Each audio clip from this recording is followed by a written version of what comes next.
Good evening. It's Sunday night. We're winding down. Funny how we wind down at the beginning of the week. It's a weird notion to consider. But yeah, that's kind of what's happening. It's kind of what's happening. Yeah, so man, I love it when records come in the mail. I order these things sometimes, or things get sent to me, depends on the situation, and I forget about them, or I forget that, somebody said they were going to send me something. In this case, I ordered something, forgot about it, boom, it arrives. And, I've talked before about the cheap thrill of getting a package. It's such a simplistic, intoxicating, cheap thrill. And I don't get my kicks too often in this day and age. So, you know, but it's nice that something as simple as just receiving a package in the mail can kind of do it for me. At least, you open the package and then some of the luster wears off a little bit because it's just the thrill of getting a package. You know what it is, and you see it and you go, okay, on to the next thing. What's going on? That sort of thing. I'm really excited about this one though, because it is a record for one of my favorite bands. Not just any record either. It's one of my favorite songs by one of my favorite bands. And it's kind of interesting. I don't talk too much about TSOL on the channel. We've talked a little. We had Ricky Rackman on, right? And we did a thing. We talked with Ricky about TSOL. I think my friend Ace Von Johnson too. At one point or another, we've spoken about TSOL. It doesn't come up as often as I would like it to, and maybe that will change in the future. But I received a TSOL record in the mail, and I mean, how could we not talk about a new TSOL record? And I don't know, man. It could be the last TSOL record. Who knows? Who knows? I know they just released a compilation, which I did not pick up. Unfortunately, I need to get my hands on that thing.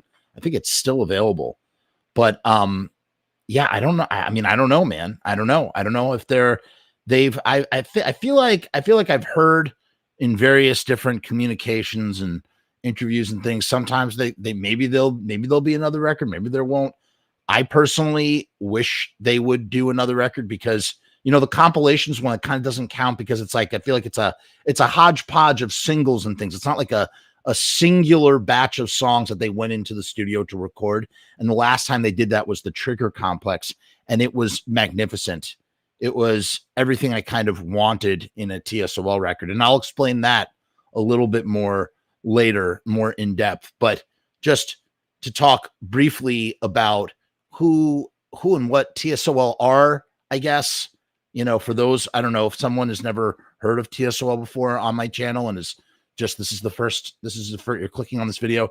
They're one of those bands that came out of the LA, California, SoCal punk scene, in the very, very, very, very, very late 70s. And they were really, their heyday is really roughly a 3-year period. And they are incredibly prolific in this 3-year period. They record a lot of stuff, man. They really do. They put out, let me see here. They put out 2 or 3 EPs, 2 EPs. No, I'm sorry. They did 2 EPs and they did 2 LPs. I don't know if they released any singles. I mean, I'm not super knowledgeable about their discography, but I think I know it pretty darn well. I know it well enough, I should say. And what's interesting about Darker My Love, it was, I mean, I guess up until that point, maybe they had demos. Maybe they had stuff like that they never released. Like they had some sort of recording of it. But the way that it kind of sort of got, expressed out, disseminated out into the ether was because of a movie that TSOL was in. They were in Penelope Spears' punk movie that she made for Roger Corman. Roger Corman would make these exploitation flicks about like teen scenes. You know what I mean? In the same vein, Suburbia, which was the name of the movie, it's a great movie, highly dramatized, looking at a subculture that was relative, it was only a few years old, right? I mean, it's not a terribly long-lived subculture up to that point. Maybe like, okay, so punk, if Sex Pistols kind of gave punk like international acclaim with like everything that had happened with the Pistols, I would say that from, this is 6 years after 1977, so it's relatively new. And the general public is familiar with the term punk, but they're also kind of like there's this other corporate term that's being pushed around called new wave, more radio commercial friendly. We're going to get away from that term punk. We're going to make it more, radio commercial friendly, trying to capitalize on any commercial aspect that this music might have. And so, but to bring it back to Roger Corman for a minute, so Roger Corman is made a movie with Penelope Spheres, about, I think Penelope had already done The Decline of the Western Civilization, featuring many of TSOL's contemporaries. And then she included the Vandals and TSOL in the kids in the movie. They go to a show and TSOL performs 2 songs. They do a live version of Wash Away, one of my favorite TSOL songs that I named my movie, my film that died and then got resurrected as Gouge Away. Another song title was named after that song, Wash Away. That's how much I love it. Off of their final EP, Beneath the Shadows, right? They put out the TSOL EP, then came Dance With Me, then came Weathered Statues. I think I have that right. And then the final thing that they did was Beneath the Shadows. And they changed record labels. First they were on Posh Boy Records, and they went to Frontier, and maybe they went somewhere else, this, that, and the other. And it just a great band. And the 2 songs that they performed were that song Wash Away, but also a new song that they hadn't recorded yet up to that point. I don't know if they had, I've heard that they had stuff kind of like demoed, or they were workshopping more songs. And I think some of those songs eventually changed hands in the second version, controversial version of TSOL, led by Joe Wood, because Mike and Ron, they continued on with the name. Everybody knows the story. Anybody who knows TSOL knows the story, I should say. Very, bizarre, one of those bizarre situations where eventually all of the original members are gone and there's a brand new band. It's kind of like that Greek, that Greek ship, they say. Well, the Greek ship had every single part of it replaced. Is it still that ship if none of the original pieces are there? It's a weird sort of paradox kind of thing. I think in the case of TSOL, absolutely not. It's not the same thing at all. It's something completely different. They should have used a different name. They didn't use a different name. I don't know. It's crazy. It's a convoluted, crazy sort of situation. Messy. I think Jack actually does a really great, they put out a documentary too, and Jack talks about, their point of view of like, hey, Jack and Greg and Todd, they left us in the lurch. They left the band, whatever. They split ways, right? And now, like, this is what we do. This is how we make a living. Like, we want to continue with the band, something like that. I don't want to paraphrase it. Just watch the movie for Jack's record of all these things and whatnot. But that's to say that because they decided, so here's the crazy thing, because Darker My Love has always been one of their most popular songs, despite never being officially recorded, because of the movie, because they just accidentally decided to do that song for the movie. And so it's just this weird situation where something that probably never should have seen the light of day in terms of like the song, because they made this snap decision to put it out there to do the song in the movie. And it's great. It's a great scene. Flea is in there too. Early, pre Red Hot Chili Peppers, Flea is acting in, he's one of the punk kids that live. They all live in a house together, kind of like runaways. Yeah, it's like highly dramatized and stuff. But although, those guys, I'm sure Jack and Mike and Ron or whoever would tell you, they would say, no, that's not entirely untrue. You hear tales about like Vicious Circle, which was a gang and a band before TSOL that featured Todd and Jack and all the crazy hijinks. If you read any of Jack's books, you would know some of the stuff that went down. So maybe fiction is just as crazy as the truth. Who knows? But this song became incredibly popular amongst the fan base, and that's the weird thing, is just like how that stuff sort of plays out. But the thing is, even when TSOL reunited, they never put it out officially. They've never the song has never officially been released outside of that live version. That's not true. That live version actually was on they did put out a 7-inch of Wash Away and Darker My Love, but the ones that were recorded for Suburbia. So yeah. So just to backtrack a little bit, what kind of music were TSOL making in their original incarnation before the first split, before the band like dissolved in 83? And I guess there were a lot of factors for the dissolution. Jack wanted to start over. He didn't want to break up, but he wanted to start over under a new name because they were getting too big. And their shows were getting shut down or something of the ilk. The other guys, they wanted to keep the TSOL name, and Jack was like, all right, I'm out. And Greg, I don't know why Greg left. I don't know why Todd left. I don't know if that was the same reasons, but 3 of those guys left. Now, Greg, who's immensely talented keyboard player, he joined the band. He used to go to TSOL shows. In fact, I believe, that's what he told me once. I think I'm trying to remember. I'm trying to do the Rolodex in my brain. He, and then he joined the band. He was in college, and I don't know if he stayed in college or if he dropped out, but he joined the band, and they recorded Beneath the Shadows, and it was just a completely different record. And a lot of the fan base were very unhappy with this direction. That's the beautiful thing about TSOL, is that they're searchers of sound. That's something I've always respected them for. They never allowed the box of the restrained box of punk rock, hardcore punk to define them. Like, we can only write within this sphere. We can't step outside of this sphere. You know what I mean? And they were fearless.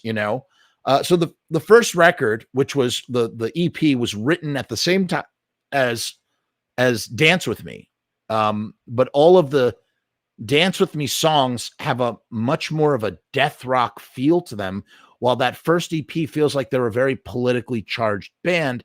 And that's not to say that they're not writing about social stuff in their music and whatnot, especially when they would come back. I mean, you look at Divided We Stand, it's all over. That's they got a bunch of stuff there.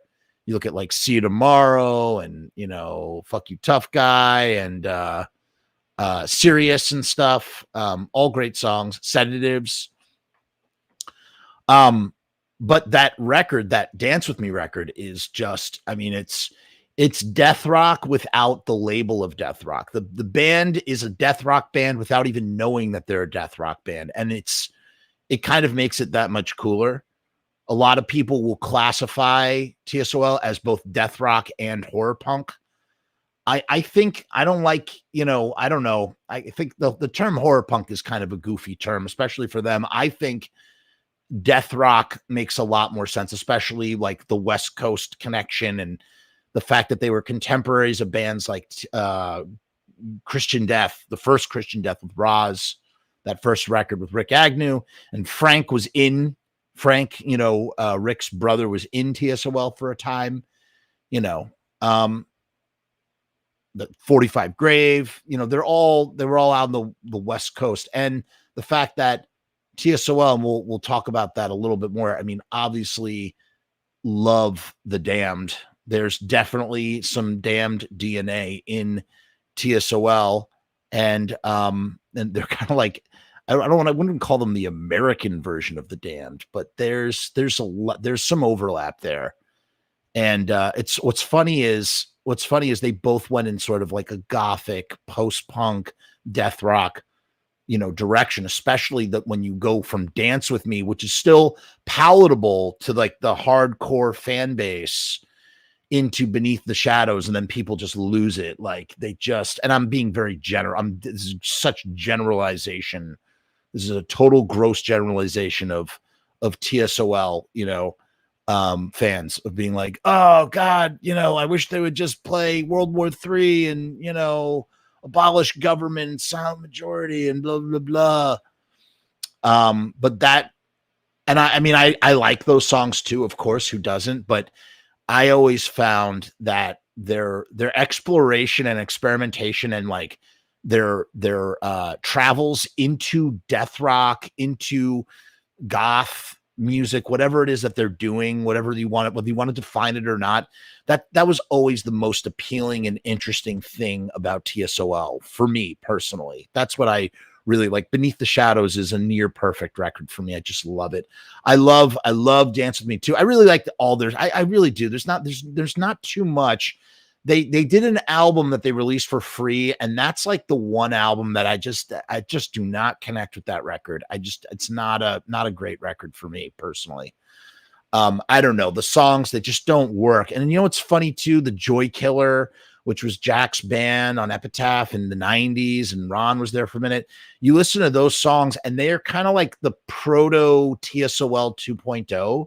Like they really do sound like, there's some of those songs sound like they easily could be on a TSOL record in the 2000s, easily. But like whether they're signed to Nitro Records or whatever, it's kind of interesting too how the band is pretty much, up until recently, the core of the band has always kind of remained intact, at least when they were together. Obviously, you had that second version of TSOL with Joe Wood and Mitch, whatever his face is, and that was a different. So we're not referring to that. I just mean the idea that TSOL, the core of TSOL, has always remained intact. Of Jack, Mike, Ron, and Greg. Greg to a lesser extent. Greg seems to like come in and out. I don't think he was back for the first reunion record, if you want to call it a reunion record, when they reformed and they put out a record.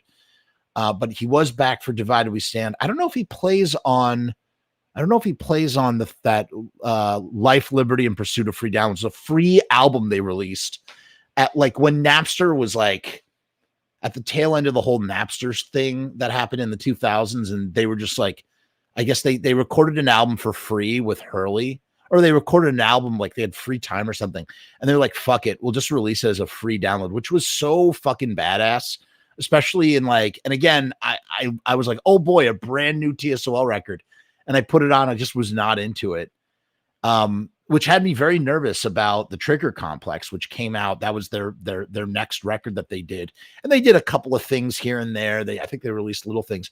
And the Trigger Complex is an astounding, if it is their final record, like their final like original record or whatever. Again, I don't consider what they just put out, the A-sides thing. It's just a compilation of singles. It's not a cohesive record.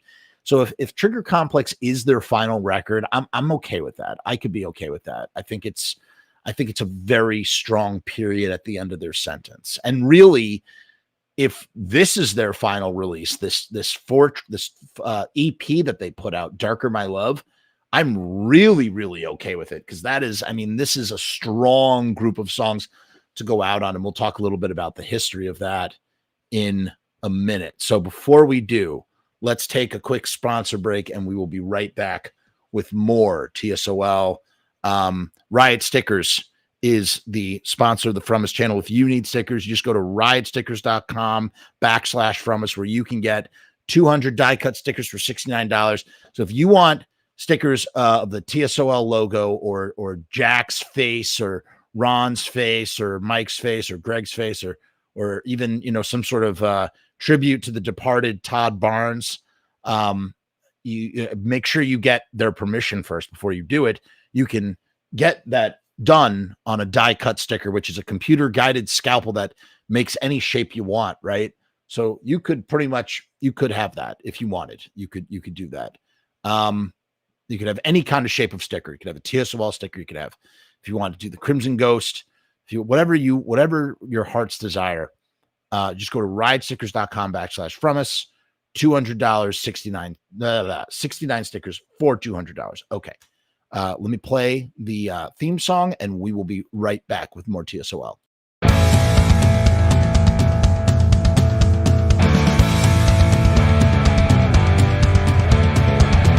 We make stickers, banners, and buttons too, posters and promo cards. There's nothing we can't print for you. From stage backdrops to bass drum heads, we can print on shirts, we can print on hats, we can print on pants. Cheap prices and high quality, quick turnaround times and free shipping. We also offer free artwork support, great customer service, and so much more.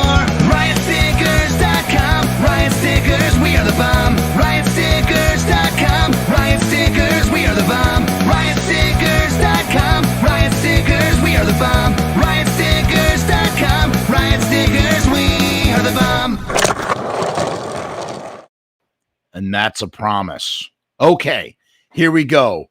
Oh, here's the record, baby.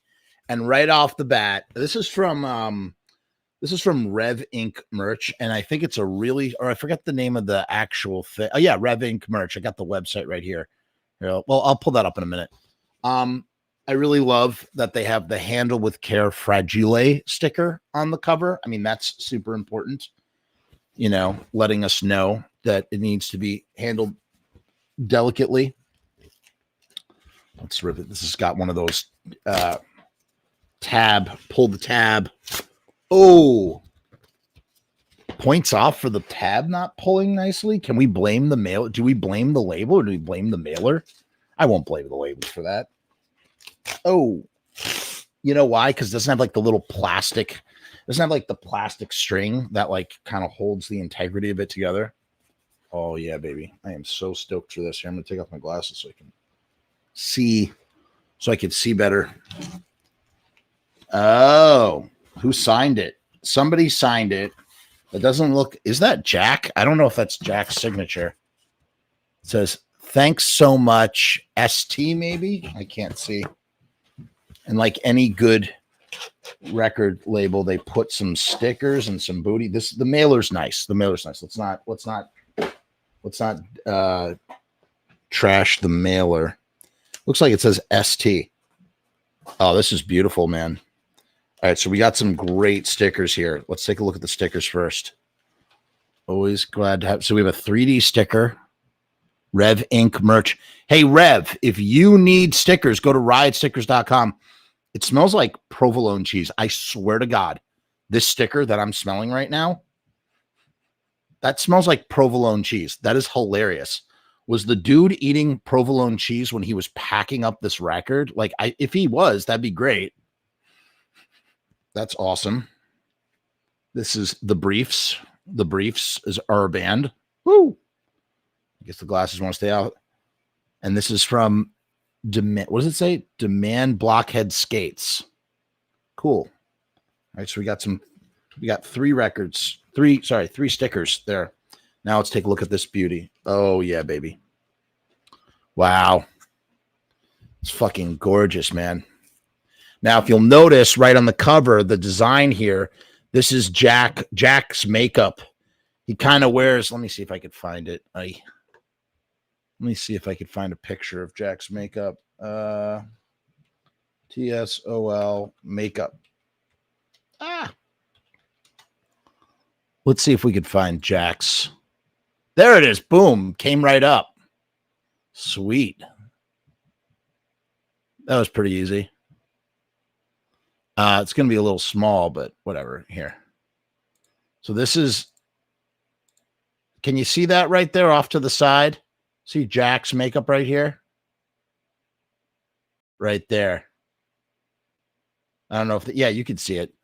So you'll notice look, you'll notice that the record is designed like Jack's makeup. I love that. That's a great touch. I appreciate that detail. Let's open it up. The record is outside of the... Woo! Pretty, baby. Can't wait to spin that. Oh, yeah. Nice, heavy sleeve. It's not flimsy. There's like a matte. It's got a nice matte finish on it. I don't know if those are meant to be Jack size or what. Now it says on the back. So the songs we're getting: Darker My Love, the 2004 version, White American, and it's got an asterisk there. It says previously unreleased, I believe, right? Strange Club. So maybe Darker My Love. That's interesting. So all these were previously unreleased, but Darker My Love did come out in some way. So maybe that 7-inch that I was talking about, maybe that actually has the studio version of Darker My Love. Limited pressing of 600. Now, of the 600, the rarest variant is 150 maroon red. And of course, I always go for the rarest pressing. Not like I ever going to sell any of these records or nothing. I like to keep my records. I want to enjoy my records. Now, 2 of these are covers, and we'll talk about them in a minute. Politics by The Damned off of their second record, Music for Pleasure, and Perfect Day by Lou Reed off of the record Transformer. Both incredible artists. And then we have a couple more things in here. Oh yeah. All right, so here's TSOL. That's TSOL as they are today. Right there. Very nice. Even Antonio gets a little cameo, although it was Tiny who played drums on these songs. I'm not sure. I'm not sure if he's mentioned. And we have a beautiful Ed Culver photograph. This is by Ed Culver, who we had on the show. Remember, we did a whole episode with Ed Culver. So if you want to check out that show, that was a 2-hour show. We talked about talked music and photography with Ed Culver. Here's a shot of Ed Culver. Ed Culver's guys right here. So this is the band. I guess this is the band at the end of their lifespan. This is probably the band in 82 or 83. I don't know what year. Somewhere around there. So it'll be close. And then we have this beautiful poster that I'm not going to, I don't know, maybe I will frame this. Love the poster. It's very nice package. Very nice package. And, I mean, reasonably priced too for, considering what EPs are retailing for, like limited edition stuff. Like, I don't know. I feel like that's good value. I can never put anything back in its. I'll do that. I'll deal with that later. Here. I don't want to waste time futzing around. Let's just take a look at the beautiful record here. Beautiful. Oh, yeah. This guy, he knows how to put together. I'm holding it the wrong way. This guy knows how to put together a fucking record. Wow. 12-inch EPs are just amazing. Look at that, man. It's got black streaks in it, too. You can't see them very well through the tiny thing. Maybe you could see them, but there's some black streaking in there. Oof. That is really friggin' nice. That is a nice piece, man. That is a nice piece. And I cannot wait to spin it. I actually got some more records coming. I got 2 more records coming, so we'll do 2 more of these. I really enjoy unboxing the records. I just enjoy it. I enjoy it. I enjoy talking about the music. So now, where do these records come from exactly? Like, what is the deal? Let's see what the official website says about them, shall we? Official website. Here's the official website. Okay. 150 press, TSOL, Darker My Love, 12-inch EP from Strange Club. That's the name of the place. Maybe that's what was signed there. It was saying thank you. So this is the most limited of all the variants. A one-time pressing of 600 copies of all 3 variants. Pressing info. I mean, listen, I don't buy doubles of any record. Like, I really don't. I really, really don't. I have no interest in doing that. I always just pick the one that's the rarest, just in the off chance that someday I do have to sell it, that, you know, I would have the best copy. So I always do that, but it's not for any other reason than, I don't know. We talked about new version, White American. Oh, this is interesting. This says a new version of White American. So maybe it's different from the version that I have. I have all these songs. I've been listening to all 4 of these songs for 20 years, at least. I don't know if they were remixed, but the band, I don't know if they had it on a website. I don't know if they released it for free. It was available as like a download or something. These recordings had been out, and so the band recorded 2 records. And then when they recorded 2 records with 2 different drummers. Disappear came out in 2001 on Nitro Records, and they did another one on Nitro Records called Divided We Stand. Both phenomenal records. Particularly Divided We Stand is like one of my favorite TSOL records. Really fucking good record.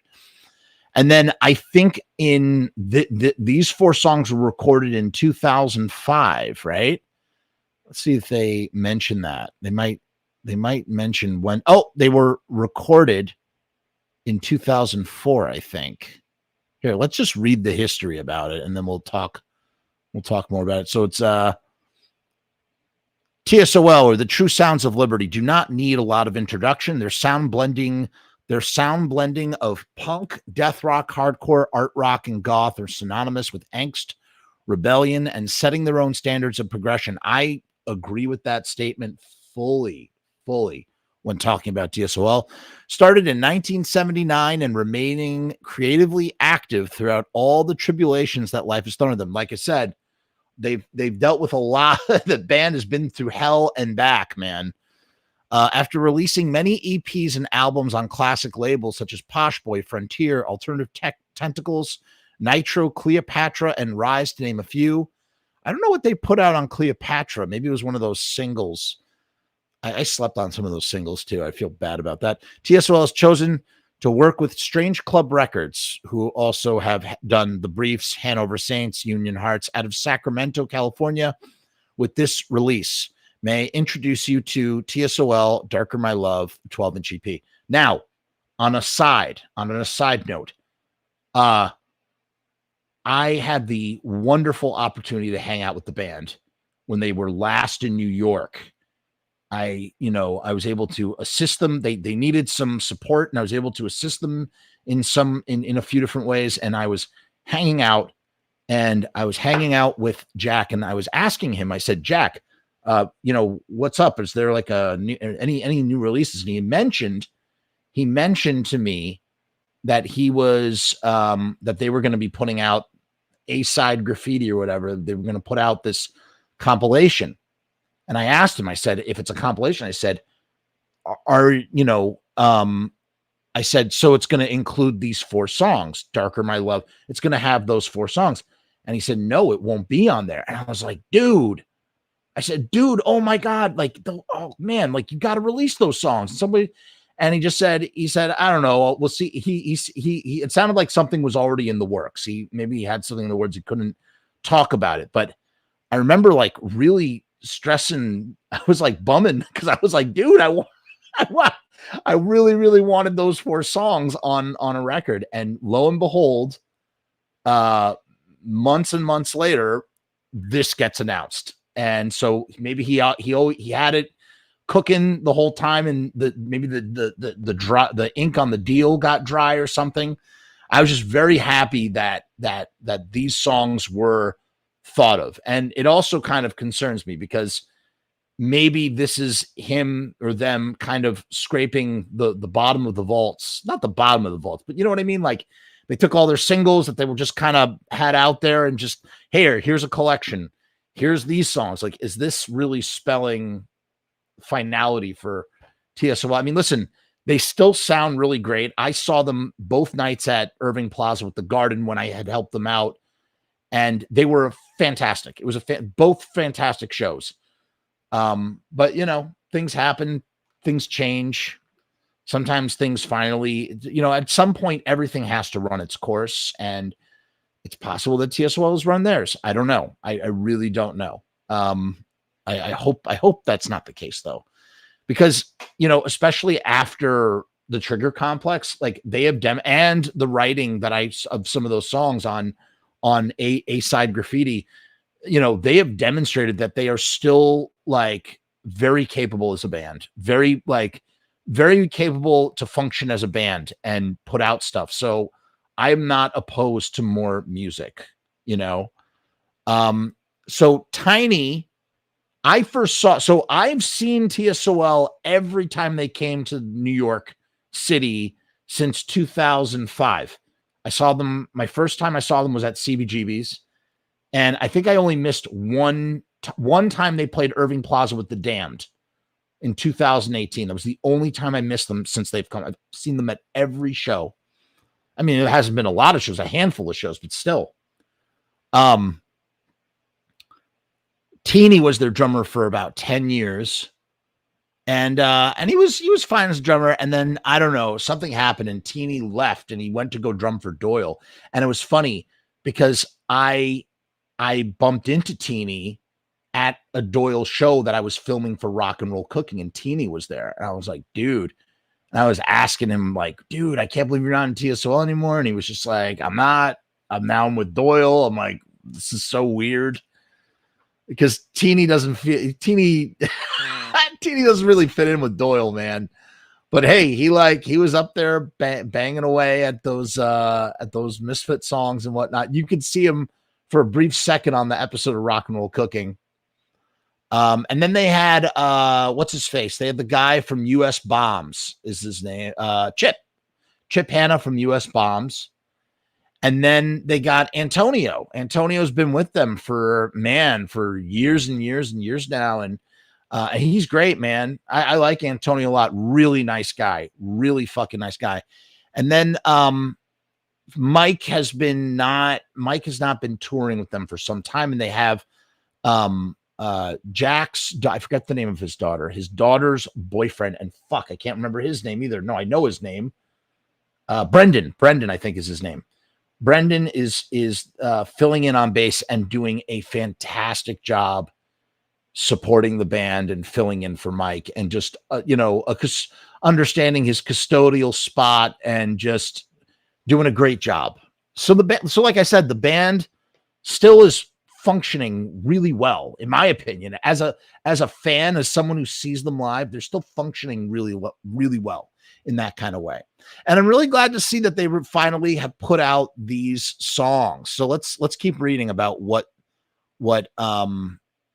these songs are. The Darker My Love the Darker My Love EP 12-inch features a truly inspired, proper 12-inch single at 45 RPM.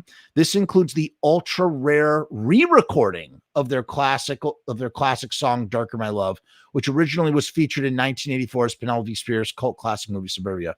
So when he says re-recording, I don't think they re-recorded it in the studio. I think that they just recorded it in the studio, and the only recording prior to that was the live version. The next 3 songs have never been released on vinyl. They were released, I guess, like I said, via download of some kind, which include an unreleased re-recorded 2004 version of the 2001 anti-cop B-side White American. So there was a single in 2001.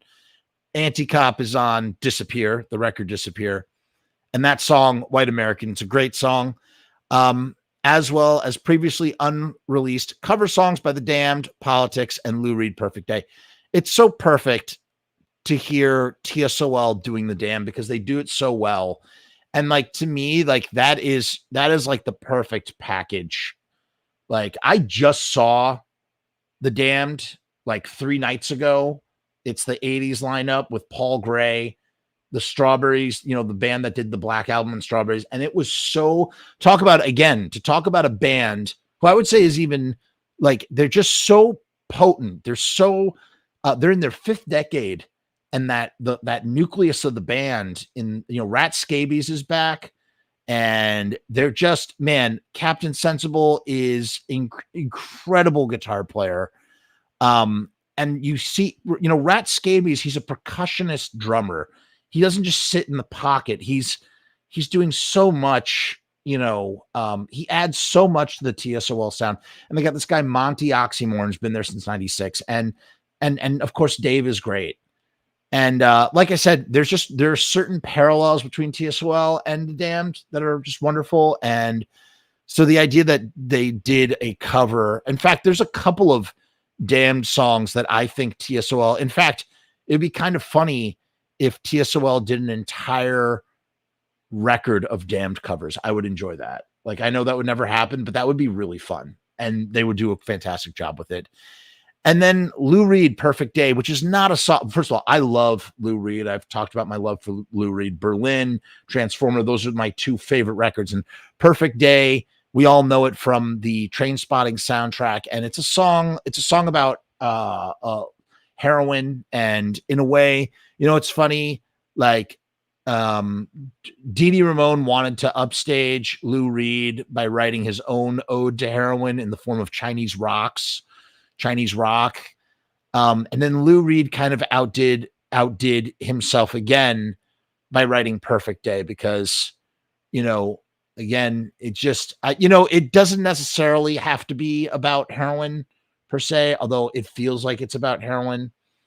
Trainspotting, I think Danny Boyle has made it about heroin forever and a day now because of that.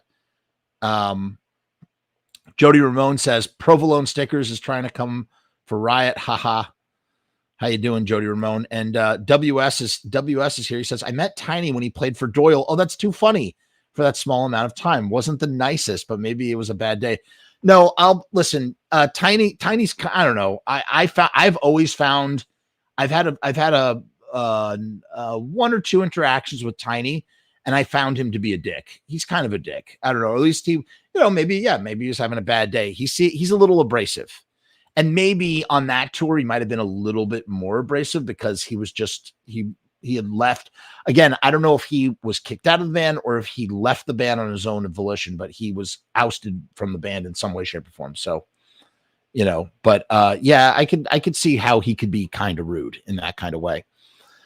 The thing about Jack is, for as much as Jack can sing like Code Blue, which I told him this to his face, and I believe this, I think Code Blue is one of the greatest punk rock songs of all time. It's kind of like the personification of what punk rock is about. And I asked Jack too, Jack told me it was a song about frustration. That's what it's about. It's not actually about, I don't want to say that word on YouTube. It's not about, I guess I can. It's not about necrophilia per se. It's about the frustration of trying to court young ladies and just feeling frustrated, and that it would be easier to engage in necrophilia than it would be to, try and, spit game, I guess would be the best way. As that's what I remember him telling me. I thought that was really interesting. I never thought about the song through that prism. To me, it was just such a antisocial, almost like, I don't know how to describe it. It was just what a provocative thing. I'll never forget. I heard it. The first time I ever heard TSOL was Code Blue. And I heard them on the Epitaph Punkorama Volume 2. It was a re-release of Dance With Me, I believe. And they put Code Blue on there. And they also had the Joy Killer song Hate, because Joy Killer was signed to Epitaph as well. And man, I was like, what did I just hear? Did he just say what I thought he said? Like, what? Did he just say he was gonna, what? What? Wait a minute. Like that can't be. And then I was like, wow, what a fucking anthem. Like, is this who they are? Like, this is crazy. And the lyrics, they're just so snotty. It's just snotty. It's almost like something that you would imagine like the Dead Boys trying to do, or even the Pistols, or even the Damned. There's kind of like a sardonic cynicism to TSOL in their songwriting. It's just, I just love them. I really do. And I really do, like I said, it is one of the great punk rock songs. Like everybody goes crazy for that song. They have to play that at every show, right? It's kind of like a must. But the beautiful thing about Jack and that band is like their range. And so they go from singing Code Blue to Perfect Day. And Jack is, Jack is a vocalist, but he's had to like learn, he's had to like evolve and grow as a singer. You know what I mean? I've heard him talk about like how he doesn't like his pitch was off or something when he would sing those early stuff. Singing was not, the attitude was not like, it wasn't about whether you could do it. It was like, you just did it. And Jack just did it. But eventually, and then Jack would do other projects too. And his voice, he really would get very vulnerable and tender with his voice and sing almost like lullabies, and like their rendition of Perfect Day is quite perfect. It's really wonderful. And so I'm so glad to have these 4 songs, which, like I said, are on my phone. I listen to them, not all the time, but I listen to them. I've listened to them hundreds of times whenever I, listen to TSOL, whatever. It's something that I had to have in an archival kind of way. I think that we're going to have to do best, worst, underrated for TSOL. Absolutely. That is a band that I could do that for. So we'll definitely do that. So let's call that the part 2 of this show that we're doing here right now. If I don't know if it's sold out, I think maybe there's a few left. I think there are less than 30 left. Get this record. I'll put the link down in the description. Don't sleep on this record. Make sure you pick this up if you have the opportunity. It's not something to not have. And like I said, if I was able to like, look at this one was pressed on pink. And then the seafoam glass is the one that was 250. So it's 250, 200, and 150 with 20 20 test pressings. Pretty great. Pretty freaking great. I'm sure it's going to sound great. You can see Jack's tattoo. He's got that little moon-shaped tattoo. It's great. I don't know what else to say. Go listen to TSOL, kids. They're great. That's all I got for you today. Thank you for joining me. Am I forgetting anything? I don't remember if I'm forgetting anything. I might be. I guess, we didn't really talk about the song Darker My Love. I want to talk about that for a minute. Why? It's like it pretty much in the same way that Code Blue personifies like anthemic punk rock. I would say Darker My Love is almost like the personification of what a death rock song should and could be. And it's just, it's dark, it's romantic. The lyrics are really sort of interesting. Like, here's an example. Like, let's look at the Darker My Love lyrics real quick. Love lyrics. But you look at the lyrics of like Silent Scream, which apparently, I don't know if those necessarily came from the band here. Here's the lyrics to Darker My Love. Black heaven, hold back the tears. Your love runs loose in the wilderness. Our silence pushes me under. Soft whispering on the darker your love to me. I mean, think about that. Darker My Love. What an interesting sort of phrase to meditate on. Like sunset, your love falls as sad times fill to your Lord. I mean, it sounds like poetry from like a 17-year-old, but done in a sort of tasteful way. In darkness, I know you. The sunlight showers my rain. The sunlight it's like someone's trying to come up with like sonnets and just stack them together, but they're all really good. They're good. Your movements obscure me. Your laughter so lurid. Darker my love grows cold. Darker my love. So instead of love being like a warm feeling, it's a cold feeling. Ooh, I love you like sunset soon as your love falls. God damn, is that a good fucking song? What a great chorus too. And the hook, it's just a fucking good song. Lock me on, cut through the ink clips. Your words cut through my pain. The star scream where we live. Your arms hold hostage and knives.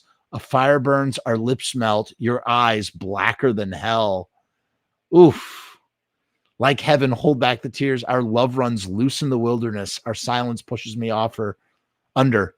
Soft whispering on your darker your love to me. I hold you, you tell me, and scream, we'll never grow older. It's just it's very romantic. It's a type of song that you feel like you need to like sit in a graveyard. You need to sit in a graveyard, lean against a tombstone under like the full moon, like, sort of like next to some fucking roses or something and listen to the song with your black lipstick on. It's fucking so gothic. And the song is so gothic. And then you look at those guys and they're like, I mean, Jack will dress up theatrically in the way that he does. But besides Jack, they all look pretty, they look pretty normal. They look pretty Black Flag-ish, the way Black Flag-ish kind of just look like a, everyman. Okay, that's it. Now I feel like I've done it. We've done it. That's it. We're good. We're good. So check out the record. I'll put the link down in the description. Peace, hair grease, and we'll see you real soon.